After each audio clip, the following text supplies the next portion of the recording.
Rick, welcome to Waterstones. Thank you, pleasure. You say in your memoir, Never, that the first single that you ever got was Donna Summer's I Feel Love.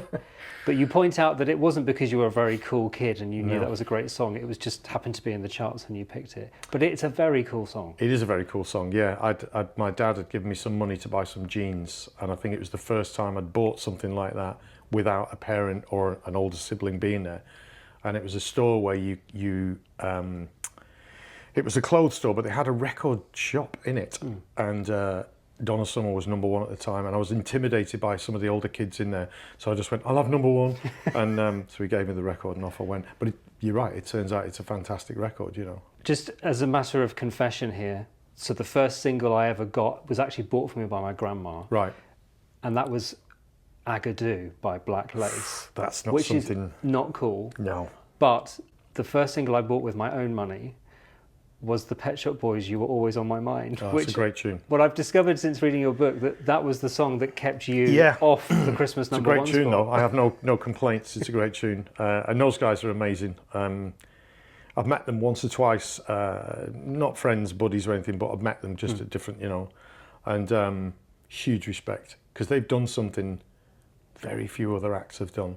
They've kind of sustained a career that's always been interesting, always been different.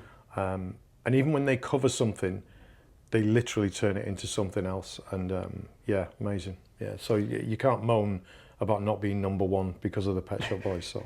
But I want to apologise for being literally complicit in keeping you off that number one spot. All right. I'm sorry. That's all right, I can live with it.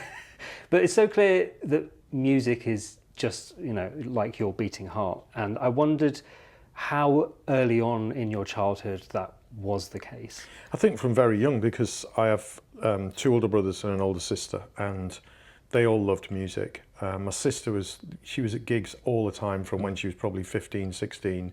She's 10 years older than me. Sorry, Jane, but she is. And she'd be coming back from gigs all the time, and obviously buying albums all the time. So I was kind of like, not force-fed, but I'm going back to a time when most households had a record player, and maybe one other one in a teenage bedroom. So my sister Jane got one eventually. But you listened and absorbed what was on. And so I listened to a lot of prog rock, like all the early Genesis records, you know, and Yes, and Stranger Things than that, believe me. And then sort of moved into other things. My sister also loved the Beatles. And so I've absorbed a lot of that, even without knowing it as well, I think. I think everybody has, to be fair, but I mean, it was played a lot in our house. And then moving through to other things, just all kinds of things. But then my brothers kind of took on that mantle, if you like, as well, of like, you know. So, yeah, I've just listened to lots of records, not by choice. And I kind of think, I actually made an album a couple of years ago where I wrote a song on it called The Good Old Days, and it was about my introduction to music through my brothers and my sister. And when we went out and played live and I played it, we made this thing, a video thing behind it, and we brought a gong on stage as well, like a huge gong. I mean, who brings a gong these days? The crew kind of hated it and loved it because it was a massive big gong that weighed a ton, you know what I mean? So they loved the drama of it, and I banged this gong at the end of the song, you know what I mean? It was kind of like so prog rock 1970s, it was unbelievable. But I'm grateful for that. I think without that, I'm not saying I couldn't have had a strong love for music and wanting to make music, but it was almost kind of like indoctrination. Is that too much to say? I mean, it's like, you know, I was force-fed music a bit. It was always, the thing was, my dad didn't like pop music at all, so we'd kind of turn everything off when he was coming home. But other than that, it was kind of full on, and I'd sneak into my sister's bedroom sometimes and play Joni Mitchell over and over again. It sounds like you had two very cool siblings in that case. Yeah, I've got two brothers and a sister, and my sister even took me to my first ever gig when I was about 10, which perhaps doesn't seem so mad now if someone took somebody to Taylor Swift or Harry Styles or da-da-da. But going to see Camel play flute solos for 15 minutes, that's a different thing altogether, right? And it was amazing. It absolutely blew me away. And there was a lot of mystery to it, I think, because it wasn't conventional pop songs. She also took me to see Supertramp, which was, again, a bit prog rock, bizarrely, if you listen to it, but they kind of injected these amazing 3.5-minute pop songs in the middle of it, if you like. But Camel didn't do that. Camel, that was like full-on prog rock, you know. But for a 10-year-old kid, I think that was part of the mystery and the magic of like, it's not Agadoo, do you know what I mean? This is a whole landscape we're going into. And bizarrely, I think I do mention this in the book, when I first went on my proper tour, I was probably 22, we're in, I think, Japan, in a airport lounge, playing the game of what was the first gig you ever went to. And when I said, well, it was Camel, 1970, whatever, 6 or 7, Free Trade All, 2 guys jump up, which is Ken, who did all our projection, and Chris, who did our sound. And he said, we did that gig, we were at that gig. And for them, it was the weirdest thing, because they're looking at me going, this is the guy who sings Never Gonna Give You Up. Yeah. Well, it's clear that you've got a really close bond with your siblings, and you mentioned your dad there, with whom I suppose you have had a tricky relationship in the past, and you talk really honestly about that. He seems to be quite a sort of chaotic figure in a way. He was, yeah. So that you never quite knew what was going on. No.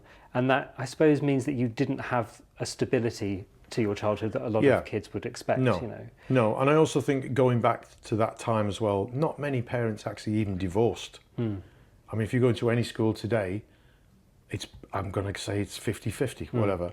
But I think back then, there was one other kid in our school who had divorced parents, so that was unusual. But what was super unusual was that we carried on living with my dad in the family home, and my mum left and went to live with my gran and granddad. So that was a bit strange, and it was obviously uncomfortable and all those things, but as many people will say, it was more comfortable than them living together. And it didn't really matter where we were going, it was just more peaceful that way. And as erratic and crazy as my dad was, he had huge problems with his anger as well. He was violent, but not to us. He was just violent around us. So, which I would never trade places with somebody who's been beaten by their own father endlessly, of course not. But I also think it's kind of difficult when you don't know what mood he's going to be in. And he was violent to the point where he would literally obliterate something in front of you, like a table or something. And that's hard to deal with when you're 5, because you can't process, have I made him do this? Have I, what, you know, and you're looking at your next elder brother going, have you done something? What are we doing? You know, it's, yeah, it was difficult. There's no doubt about it. And I don't think it didn't lend itself to me wanting to be at home much, really. So as soon as I was old enough, I wasn't really home much, to be honest. I kind of like hung out with friends or just did anything not to be at home. Yeah, you do get the sense that there was this drive for you to sort of make something of your life because of needing to make your own life. Completely. And I do 100% feel that music has been a real passion and something that I still love today.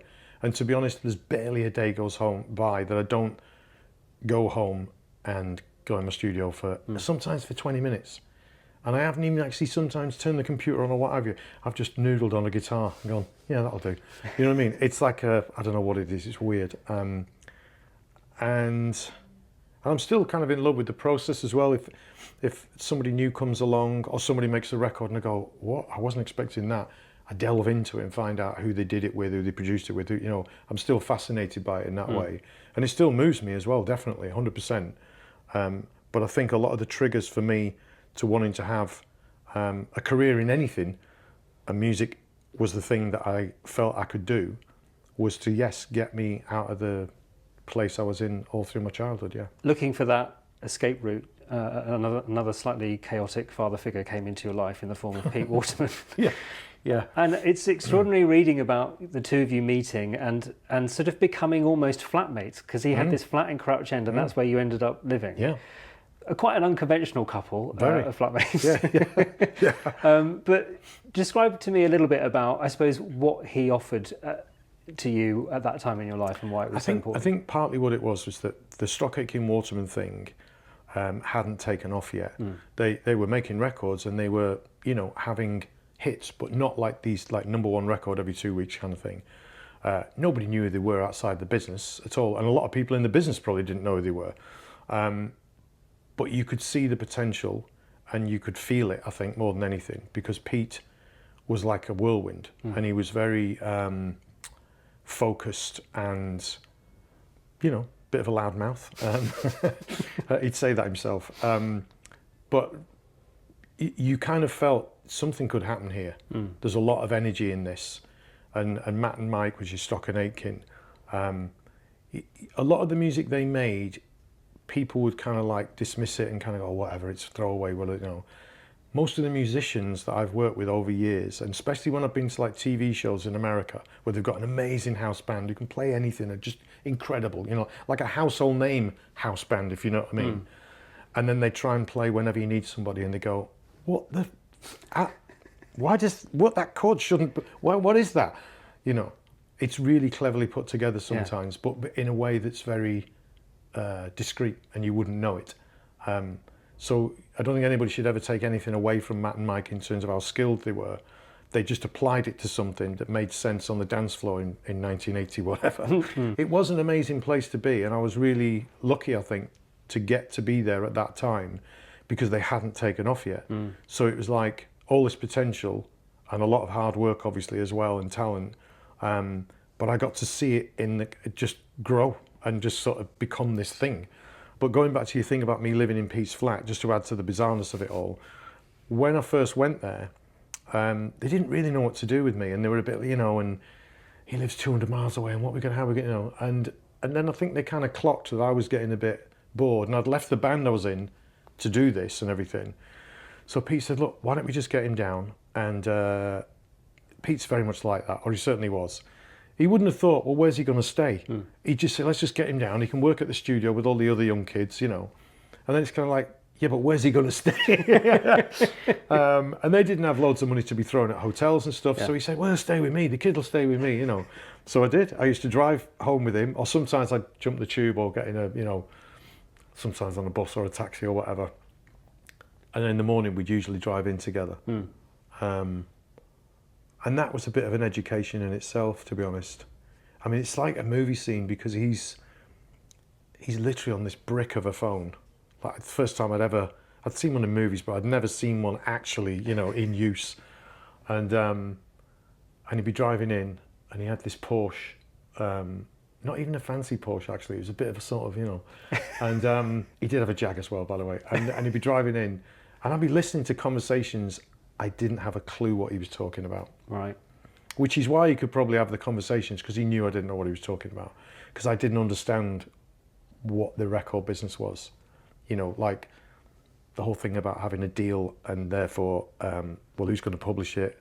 Who's actually going to do all the marketing? Who's going to this? Who's going, you know what I mean? And we somehow take it for granted because of Hollywood movies that that's just a simple path that you go down. It isn't. We won't tread over the ground of your big breakout success, because I think a lot of people are obviously aware of it, but I think I had forgotten how young you were when this all happened, and how quickly a lot of it happened.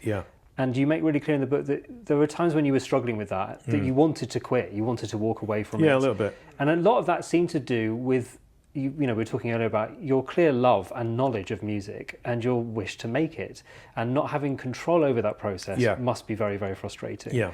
It seems to sort of come to a head where you're writing a song for an upcoming movie starring Madonna called Body of Evidence. Again, I wasn't aware of this at all. This is tickling me today. I don't know why this is, but there you go. It's the way you do it. But it seems to me that's the moment where it's too much. You are about to release this song. It's going to turn into an album as well. You think it's going to be part of the soundtrack of this hugely successful movie, and then of course it's the movie that, if you don't know, you can look up and was not a critical success. But the song didn't even make it in the movie. That's the other thing. They just at the very last minute said, you know what, we're not going to have a song in this movie. And all the way along I was like, it's a Madonna movie. Why is Madonna not going to sing the song? He said, no, she doesn't want to sing any of the songs. She doesn't. We need a song, but she doesn't want to sing it. I'm like, okay, I kind of get that. She's being an actress. I get that, but I still kept thinking this doesn't, you know. But anyway, you don't not do it. You have to do it, and so that left us in a really weird position. And I'd had an album before that with a song called "Cry for Help" as the lead single, and that had done really well, top 10 around the world, America as well, and that's kind of the holy grail, you know. And then it just sort of disintegrated on itself, and that was a weird thing to go through because there's loads of reasons for that, and you can read them in the book. It's just difficult. It's the way the business works sometimes. It's like, you know, if everything doesn't align, you're screwed. And but it was also hard because we'd done the hard thing, which was having a hit record with me doing something pretty different from Stock Aitken Waterman. I thought, if that doesn't work, I get it. I'll hold my hands up and I'll walk away, thanks a lot. But it didn't. It was like, boom. And we were all like, we're selling a million albums and this, that, and we're like, we're off.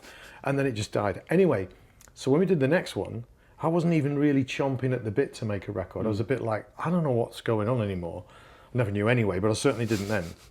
And then this Madonna thing came along.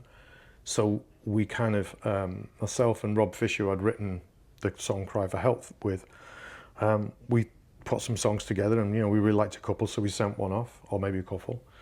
And so they said, yeah, great, we'll have that song. And I'm like, okay. And I wasn't even necessarily, I don't know what I was thinking. But they said, we need it by Tuesday, you know, as they always do. So we went in and did it, finished the track and everything. And it was just a bit of a rush to do everything. And then it just, like, my record label said, well, we're going to need an album then. And I said, well, I have been writing and I've got songs. And So we just steamed into making a record. And the reason I'm going over this really is just to explain that I think people sometimes think that someone has got it all mapped out. And very often they don't. And I think those couple of records just kind of come into a sticky end. Just made me just think, maybe I'm done. I don't know, I've got the energy to try and get back in the charts. Do you know what I mean? And I think the ultimate irony of that whole bit with the song, with the Madonna song that never was that the one place it started to look like it might take off was in America. And so I'd started to have a problem with flying, like a real fear of it, really crippling fear of it. And I think that's to do with anxiety and pressure and stress and everything. And also the fact that I was a dad now. And I'm like, do I really need to be doing this? And we were on the way literally to the airport, on the way to Heathrow. I kind of sort of remember it as if it was like last week sometimes. And I said to my manager, I knew and loved, and, you know, we were really good friends as well. I just don't think I can do it. And he looked at me and he knew I couldn't do it. And instead of being the arse that a lot of managers are and say, well, let's just go and we'll have a few drinks in the airport and I might slip something in one of your drinks, I'll get him there. He didn't. He said, no, we're done. Let's go home. So we went home. That's amazing to have that support, as you say, particularly in that kind of business. Totally. You mentioned you'd become a dad, because, again, you were a young dad. You were 25 when Lena was pregnant, and 26 when your daughter was born. And, again, going back to your family, having not had that stability, I suppose, when you were growing up. And you also mentioned in the book that your mum, with whom you'd had a slightly strange relationship, she'd always been slightly distanced. Yeah. And when you had the big rush of fame, she treated you more like a sort of famous person than her own son. It was, in a way, I suppose, a solace to be able to dedicate some time to your own family. Very much, very much. I think I realised really early on that, I've said this a lot recently, I don't know whether it's because I'm getting old, fame isn't real. It is when you're doing something connected with your fame, you're about to walk up onto the stage and sing, well, of course it is. And if you're doing an event or a thing, well, of course it is. But it's not famous when I'm getting in the shower or out of the bath. Or I'm not famous, rather. It's not, do you know what I mean? It's like, and I know that sounds obvious and maybe even a bit pretentious, but all I'm saying is, there's not two of me, but there's a person who goes to do that, and I don't even say go to work, because it isn't work, but goes and does that, and then there's a person who does the other stuff. And I think I can do that really easily now. I'm not as famous as I was, obviously, but I can do it really easily. But as a mid-20s, 23, 24, 25-year-old, what have you, to go through the process of saying, well, I'm going to be famous, but have a child and just be a dad as well, and da-da-da. Some people have handled it really well, and I'll take my hat off to them, because I think it's really hard to make the decisions you should be making as a dad and a husband and a what have you when you've got a career like that. And listen, the music business and the film business is strewn with families who are destroyed because of it. So I think, for me, that was part of the decision. I'd never put that at Amelia, our daughter's feet, because it wasn't about, that wasn't the reason. but it was a bit of a trigger to say, you're at a crossroads and you can either carry on and see what happens and struggle through it and see if you can get a record to happen again, or you can go and do something real and do something that you're going to have to do anyway. You are a dad, so there's no shirking that. You've got to get on with it. And so I think I just kind of chose that route a bit more, really, yeah. There's a really nice warmth to the book when you're showing clear pride in the achievements of your wife, and what you've achieved as a family, I suppose, as well. And then, of course, a renaissance of sorts occurs, partly because of the very strange phenomenon of Rickrolling, which I still maintain is one of the great human achievements somehow, what will probably survive the apocalypse. But it suddenly thrusts you back into the spotlight again. Yeah. But it feels as though you were able to come back in, I suppose, into performing and into music on your own terms and enjoying it a bit more. Yeah, I mean, the Rickrolling thing I think has been very important. I think it's definitely reminded people of that old song and therefore reminded them of me, you know. But I don't really think it got me on a stage, if you know what I mean, because I'd already done a few gigs at that point and sort of put my toe in the water a bit. It just really helped with things. Because I think if you go back even 15 years and think about what YouTube was, even think about what sending an email was. Maybe it's more than 15 years, but I know it seems weird, but I'll definitely say, what are we? We're 2024. I'm trying to think of when people just did everything by email. Yeah. That's a long time ago. Yeah. But not I'm 58, so not for me, that's like a chunk of life. It's not, you know what I mean? And I think about, so being a meme and having the internet blow up over your thing for a minute is like, that was kind of a big deal. And it was also weird, and it was also hard for someone my age to get my head around. And Amelia, our daughter, put me straight a couple of times on like, don't sweat it, you know. It's like, whatever. And but in a good way, you know what I mean? Because she's the generation of the internet, so it was easier for her to recognise what it was. Whereas I'm going like, what should I be doing? Should I be suing somebody? What should I be doing? You know what I mean? And, it's turned Never Gonna Give You Up into something else a little bit. It has, there's no doubt about that. And so I have to kind of be grateful for that, because it just kicks doors open. I certainly wouldn't put it down to why I went back on a stage. I think that's been a bunch of different things, to be honest. And I think the main, moment that I kind of felt I can go and sing my old songs again, I went to Japan to do it. And we only went really because Amelia and Lena wanted to go. I'd been 3 or 4 times, I'd toured there and everything. Love going there, but I'm like, I've seen it, I don't have to go again, you know, I'd tick that box. But they really, really wanted to go. So we went. And I did it with some other artists from my sort of period, 80s artists. We do these shows, and literally, I'm 30 seconds into the first song, and I'm looking at the audience, and I'm going, oh, okay. So, oh, right.